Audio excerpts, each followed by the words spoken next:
And this isn't just impacting adults. Kids, young kids also being hospitalized here in the state. In fact, the numbers are up. Tonight, 10 TV's Lindsay Mills is taking a closer look at what this means for the youngest patient. She is live tonight from outside Nationwide Children's Hospital with more on this. Quite concerning, Lindsay.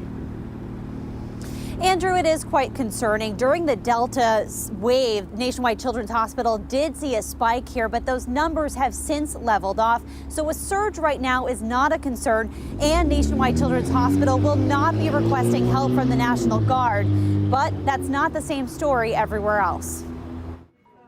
We're seeing an almost tripling in the number of patients that have been admitted for COVID in our institution in the past week and a half. Dr. Patty Manning, the chief of staff at Cincinnati Children's Hospital, says those numbers are the highest they've ever been so far in the pandemic.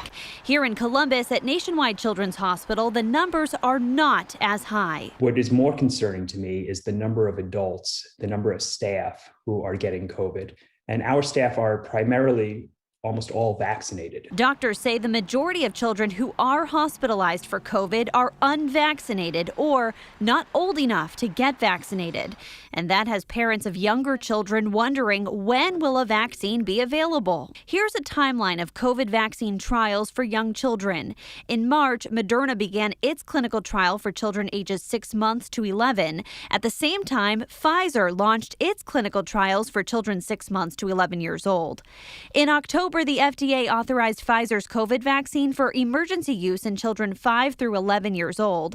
However, on December 17th, the company announced it would amend its clinical trials for the COVID vaccine for 6 months to 5 years to evaluate a third dose. Trials so far did not show enough immune response. It also plans to evaluate a third dose in the 5 to 11 age group. So how soon for that 6 month to 5 year age group? We're very fortunate to be one of the sites doing research on vaccine on Pfizer for this age group. And so my colleagues there have said that's probably closer to late spring, early summer at the earliest.